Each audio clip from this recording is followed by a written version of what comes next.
Hello दोस्तों, कैसे हैं आप सब लोग।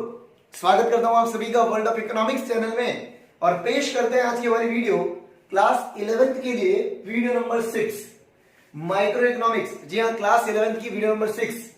हमारी जो पिछली वीडियो आई थी वीडियो नंबर 5, उसमें हम लोगों ने डिस्कस किया था कि सर एमओसी अगर इंक्रीजिंग होगा तो पीपीसी का शेप क्या होगा, एमओसी डिक्रीजिंग होगा तो पीपीसी का शेप क्या होगा, रिसोर्सेज चेंज होंगे तो पीपीसी पे क्या इंपैक्ट पड़ेगा, वो हम लोगों ने डिस्कस किया था। एमओसी की डेफिनेशन देखी थी, अपॉर्चुनिटी कॉस्ट का मतलब देखा था। ये सभी चीजें हम लोगों ने पिछली वीडियो में डिस्कस करी थी। पिछली वीडियो बहुत इंपॉर्टेंट थी। अगर आप में से किसी ने वीडियो नहीं देखी है तो डिस्क्रिप्शन में आपको लिंक मिल जाएगा, आप प्लीज पिछली वीडियो जरूर देखें। देखिए, आज हम लोग जो टॉपिक पढ़ने वाले हैं, ये टॉपिक हमारे इस चैप्टर के लास्ट टॉपिक है। आज की जो हमारी वीडियो है इस चैप्टर की लास्ट वीडियो होने वाली है, तो ध्यान से सुनिएगा। सर आज हम लोग डिस्कशन करने वाले positive economics versus normative economics. Positive economics versus normative economics.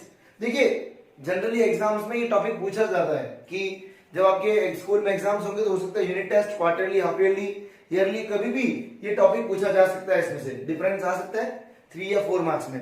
देखिए, पॉजिटिव इकोनॉमिक्स और नॉर्मेटिव इकोनॉमिक्स में डिफरेंस क्या है। पॉजिटिव इकोनॉमिक्स मतलब क्या होगा कि sir positive economics generally generally economic issues से डील करता है। Positive economics generally economic issues से डील करता है रिलेटेड विद पास्ट, प्रेजेंट और फ्यूचर। पॉजिटिव इकोनॉमिक्स में हम लोग क्या करते हैं कि इकोनॉमिक इश्यूज, इकोनॉमिक प्रॉब्लम, इनसे डील करेंगे रिलेटेड टू पास्ट, प्रेजेंट या फ्यूचर। और जबकि नॉर्मेटिव इकोनॉमिक्स में हम लोग क्या करेंगे कि नॉर्मेटिव इकोनॉमिक्स जनरली डील करती है with opinions of economist related to economic issues. एक बार समझना क्या बोल रहा हूं। पॉजिटिव इकोनॉमिक्स में हम लोग क्या करते हैं, या यूं कहें कि पॉजिटिव इकोनॉमिक्स क्या करती है, पॉजिटिव इकोनॉमिक्स में या तो पास्ट या प्रेजेंट या फ्यूचर का जो भी इकोनॉमिक प्रॉब्लम्स रही हैं, पास्ट, प्रेजेंट या फ्यूचर की जो भी इकोनॉमिक इश्यूज रहे हैं, उनसे डील अगर कोई इकोनॉमिक्स करती है तो वो कौन सी इकोनॉमिक्स है, पॉजिटिव इकोनॉमिक्स।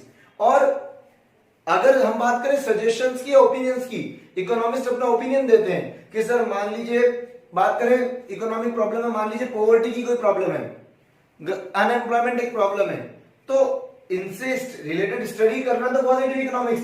बट अगर कोई भी इकोनॉमिस्ट ये सजेशन देता है कि सर पॉवर्टी बहुत ज्यादा इकोनॉमी में इंक्रीज हो गई है, गरीबी बहुत ज्यादा बढ़ गई है, तो ये प्रोग्राम लॉन्च करना चाहिए, वो प्रोग्राम लॉन्च करना चाहिए, इस तरह से गरीबी मिटानी चाहिए, अगर कोई अपनी ओपिनियन या कोई अपना सजेशन देता है इकोनॉमिस्ट, तो वो चीज कहलाती है नॉर्मेटिव इकोनॉमिक्स।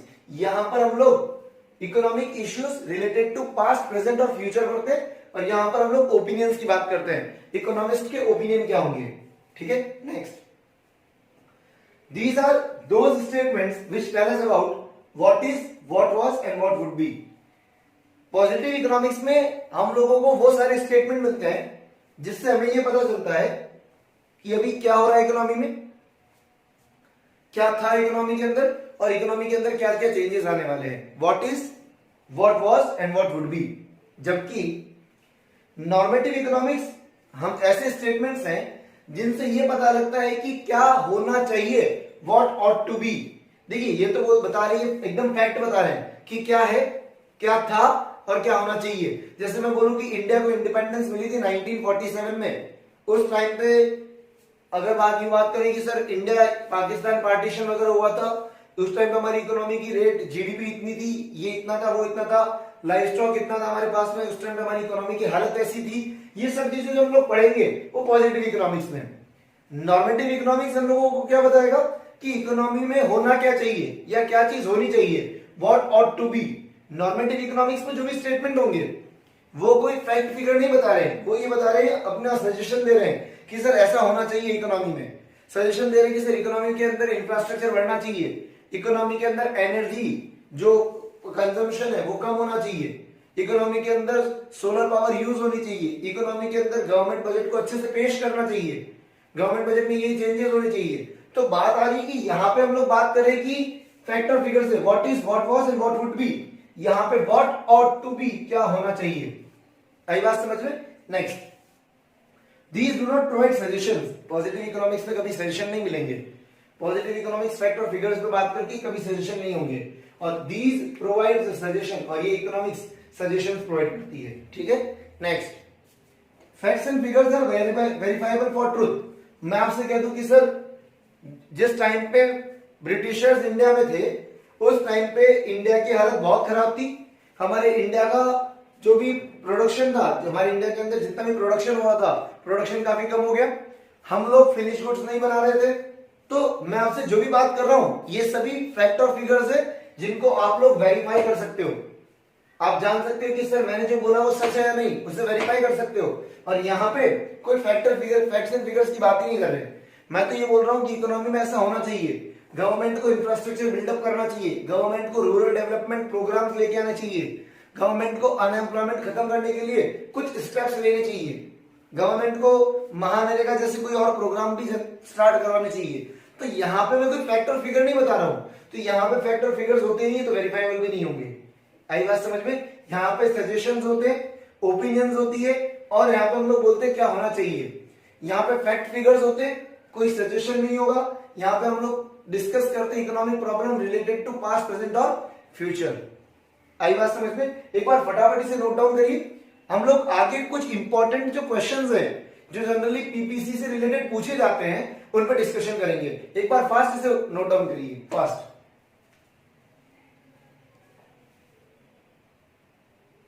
अब हम बात करेंगे कुछ ऐसे इंपॉर्टेंट क्वेश्चंस की जो जनरली एग्जाम में पूछे जाते हैं रिलेटेड टू पीपीसी। पीपीसी से रिलेटेड कुछ एक क्वेश्चंस जनरली एग्जाम में पूछे जाते हैं, तो वो देखते हैं। सर कुछ एक क्वेश्चंस को मैंने एक ही क्वेश्चन की फॉर्म में लिया है। What would be the impact of following on PPC? In 4 cases का पीपीसी पे इंपैक्ट क्या होगा आपको बताना है। PPC production possibility curve. हम लोग एक बार वापस देखते हैं पीपीसी का मीनिंग क्या था। It is a graphical representation of optimum combination of two goods that an economy can produce with the available resources and technology. याद है असम्पशन देखे थे क्या? Economy always produces two goods, there is fuller utilisation of resources and all the resources and technologies is constant। जो भी resource and technology वो constant है, there is no change in resource and technology। याद है? ठीक है। अब हम बात करेंगे कि सर ये जो चीजें दे रखी है, 4 अलग अलग केस दे रखे हैं, इनका इंपैक्ट क्या पड़ेगा? ध्यान से सुनना। Programme for reduction of unemployment. Government क्या कर रही है? गवर्नमेंट ने प्रोग्राम्स लॉन्च किए to reduce the situation of unemployment in the country. Government ने बेरोजगारी को खत्म करने के लिए एम्प्लॉयमेंट जनरेशन प्रोग्राम चालू किए। अब इससे क्या होगा? अभी थोड़ा ध्यान से सुनना। मैं बोल रहा हूं कि सर अनएम्प्लॉयमेंट मतलब क्या है कि लोग बेरोजगार हैं, लोगों के पास काम नहीं है, लोगों के पास काम नहीं है, पर लोग जो भी हैं, जो भी वर्कफोर्स है इंडिया की, यानी कि जितने भी आदमी काम करते हैं वो हमारे लिए हमारे रिसोर्सेज में काउंट होते हैं। और हम लोग पीपीसी बनाते वक्त ये असम्पशन मानते हैं कि हम हमारे सारे रिसोर्सेज को फुल्ली यूज कर रहे हैं। इसका मतलब हम ये मानते हैं कि इकोनॉमी में कोई भी अनएम्प्लॉयमेंट की सिचुएशन नहीं है।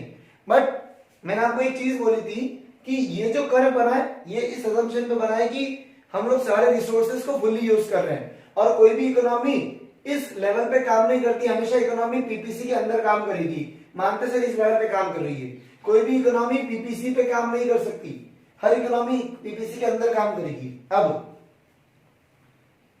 अगर इकोनॉमी के अंदर अनएम्प्लॉयमेंट से रिलेटेड प्रोग्राम शुरू हुए जिनसे एम्प्लॉयमेंट जनरेट होगी, तो इसका पीपीसी पे इंपैक्ट क्या पड़ेगा?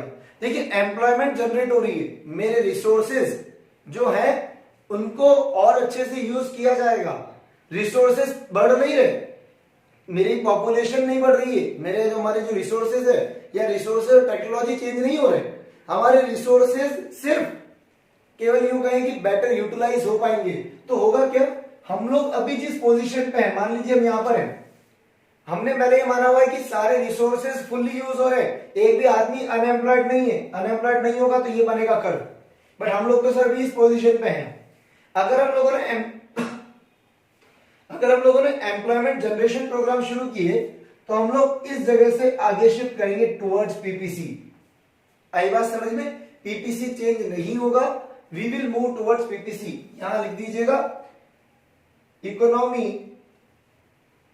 शैल मूव टुवर्ड्स पीपीसी। इकोनॉमी किधर मूव करेगी? पीपीसी की तरफ मूव करेगी। आई बात समझ में? Next, make in India programme. Make in India programme का इंपैक्ट क्या होगा, ध्यान से सुनना।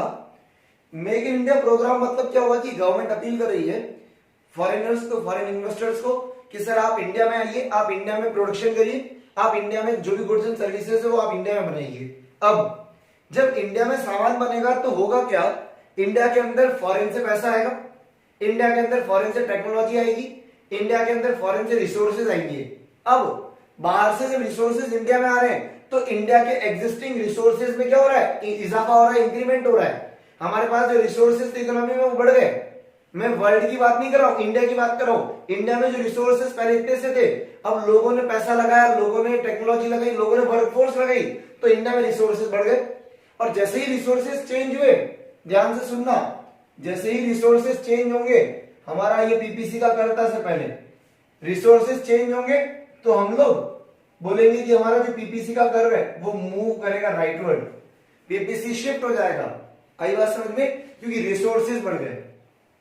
क्लियर हुई बात, रिसोर्सेज चेंज हो गए सर, रिसोर्सेज बढ़ गए, बाहर से पैसा आएगा। India make in India programme से क्या होगा, लोग इंडिया में पैसा लगाएंगे, इंडिया में टेक्नोलॉजी लेके आएंगे, इंडिया में रिसोर्सेज आएंगे, इंडिया में मैन पावर आएगा, बाहर के लोग भी आएंगे सर इंडिया में काम करने के लिए, वर्कफोर्स आएगी, स्किल्ड पर्सन आएंगे इंडिया में। तो इंडिया के पास जो रिसोर्सेज का स्टॉक था वो बढ़ गया। अब रिसोर्सेज बढ़ गया तो बीपीसी भी शिफ्ट करेगा राइटवर्ड। आई बात समझ में। इकोनॉमिक्स की एक बहुत अच्छी बात बताता हूं। इकोनॉमिक्स में जब हम लोग कर्व की बात करते हैं, कोई भी कर्व, माइक्रो इकोनॉमिक्स में जनरली हम किसी भी कर्व को देखते तो हम बोलते हैं कि अगर कुछ अच्छा होगा तो कर्व राइट में जाएगा और कुछ बुरा होगा तो कर्व लेफ्ट में आएगा। ये फिक्स है। कुछ भी चीज अगर अच्छी होगी तो कर्व राइटवर्ड मूव करेगा, कुछ भी चीज अगर बुरी होगी तो लेफ्टवर्ड मूव करेगा। आई बात समझ में। नेक्स्ट, ऐसा क्यों है, ऐसा बना रखा है, ऐसा कर्व्स को ऐसे शो किया जाता है कि कुछ अच्छा होगा तो राइटवर्ड मूव करना है, कुछ बुरा होगा तो लेफ्टवर्ड मूव करना है। ठीक है। Next, introduction of foreign capital in India, इसी से रिलेटेड पॉइंट है। अगर फॉरेन से पैसा अगर इंडिया में आएगा, गवर्नमेंट ने अपील करी है फॉरेनर्स को कि सर आप इंडिया में पैसा इन्वेस्ट कीजिए, आप इंडिया में पैसा लगाइए सर, तो वही सेम चीज, इंडिया में पैसा आएगा, इंडिया के अंदर हमारी कैपिटल क्या होगी, इंक्रीज होगी, हमारे रिसोर्सेज बढ़ेंगे, तो पीपीसी कर्व राइटवर्ड शिफ्ट करेगा। आई बात समझ में। Next, setup of technical training institutions. अगर टेक्निकल ट्रेनिंग इंस्टीट्यूशन सेटअप हो रहे हैं इकोनॉमी के अंदर, बहुत सारे टेक्निकल ट्रेनिंग इंस्टीट्यूशन स्टार्ट हो रहे हैं। जैसे आप लोगों ने देखा होगा स्किल इंडिया, स्किल इंडिया एक प्रोग्राम है कौशल भारत वाला। अभी ध्यान से सुनना, प्रधानमंत्री कौशल विकास योजना आप लोगों को याद है। अब गवर्नमेंट ने स्किल इंडिया प्रोग्राम के अंदर, प्रधानमंत्री कौशल विकास योजना के अंदर क्या बोला कि हम आपको टेक्निकल ट्रेनिंग प्रोवाइड करवाएंगे। अब जब गवर्नमेंट टेक्निकल ट्रेनिंग प्रोवाइड करवा रही है, टेक्निकल ट्रेनिंग इंस्टीट्यूशन चालू हो रहे हैं, तो इसका इंपैक्ट क्या पड़ेगा, थोड़ा ध्यान से सुनना। ये मेरा पीपीसी कर्व है, ये इस असम्पशन पे बनाया कि हमारे सारे रिसोर्सेज फुली यूज हो रहे हैं। पीपीसी कर्व किस असम्पशन पे बनाया कि हमारे सारे रिसोर्सेज फुली यूज हो रहे हैं। हमने नए टेक्निकल ट्रेनिंग इंस्टीट्यूशन लगाए तो इसके दो इंपैक्ट आ सकते हैं। पहला इंपैक्ट तो क्या, हमारी जो वर्कफोर्स पहले थी वो स्किल्ड नहीं थी सर, तो उसके पास स्किल आएगी तो हमारे यहाँ पे प्रोडक्शन बढ़ेगा, तो रिसोर्सेज नहीं बढ़ रहे सर अभी, तो हम लोग मूव करेंगे टुवर्ड्स पीपीसी। पहला असम्पशन तो क्या कि सर अगर हम लोगों ने टेक्निकल ट्रेनिंग इंस्टीट्यूशन स्टार्ट किए तो स्किल मैन पावर होगी, हमारी जो मैन पावर है, हमारे यहाँ के लोग हैं वो स्किल होंगे, स्किल होंगे तो उनकी जो प्रोडक्टिविटी है, उनका काम करने का तरीका अच्छा होगा, काम करने में स्किल आएगी तो प्रोडक्शन बढ़ेगा, और प्रोडक्शन बढ़ेगा तो हम अपनी एग्जिस्टिंग जगह से पीपीसी की तरफ जाएंगे। आई बात समझ में। दूसरा, सर जब large number of technical training institution चालू हो रहे हैं तो इकोनॉमी के अंदर नई नई टेक्निक्स जनरेट होगी। इकोनॉमी के अंदर क्या होगी, नई नई टेक्निक्स जनरेट होगी, और टेक्नोलॉजी चेंज होगी, टेक्नोलॉजी बढ़ेगी, तो हमारा पीपीसी कर्व क्या करेगा, मूव करेगा। इस आंसर में आपको, इस क्वेश्चन के आपको दो आंसर लिखने, और इस आंसर में आपको दो तरह की सिचुएशन बतानी है। पहला, हम पीपीसी की तरफ मूव करेंगे, और दूसरा, हमारे अगर टेक्निकल ट्रेनिंग इंस्टीट्यूशन स्टार्ट हो रहे हैं हमारे यहाँ, तो उसकी वजह से हमारे पास में न्यू टेक्नोलॉजी आएगी, जिससे हम लोग पीपीसी की, हमारा जो पीपीसी है वो राइटवर्ड शिफ्ट करेगा। आई बात समझ में। हम पीपीसी की तरफ भी जाएंगे और पीपीसी भी आगे जाएगा। क्लियर हुआ। एक बार ये जो भी मैंने क्वेश्चंस लिखे लिख लीजिए। अगर आप में से किसी को भी जो मैंने यहाँ क्वेश्चंस लिखे इनके सॉल्यूशन चाहिए पूरी मेरे पास एक क्वेश्चंस की शीट पड़ी है, अगर आपको चाहिए तो डिस्क्रिप्शन में मेरे कॉन्टेक्ट डिटेल्स गिवन है और ग्रुप का एक लिंक भी दे रहा हूं मैं साथ में, 11th कॉमर्स स्टूडेंट्स के लिए बनाया हुआ है। अगर आप में से किसी को भी वो ग्रुप ज्वाइन करना है, वहां पे आपको नोट्स मिलेंगे, असाइनमेंट मिलेंगे, वर्कशीट्स मिलेगी, उसके अलावा आप वहां पे अपने सारे डाउट्स और क्वेरीज पूछ सकते हैं। तो अगर आप में से किसी को भी वो ग्रुप ज्वाइन करना है तो प्लीज वो लिंक गिवन है डिस्क्रिप्शन में, उस पर क्लिक करेंगे आप ग्रुप ज्वाइन कर सकते हैं। उसके अलावा अगर आपको कोई भी डाउट क्वेरीज है तो मेरे कॉन्टेक्ट डिटेल्स गिवन है, आप मुझे टेक्स्ट मैसेज या व्हाट्सएप कर सकते हैं। तब तक के लिए stay safe, stay at home, thank you and bye.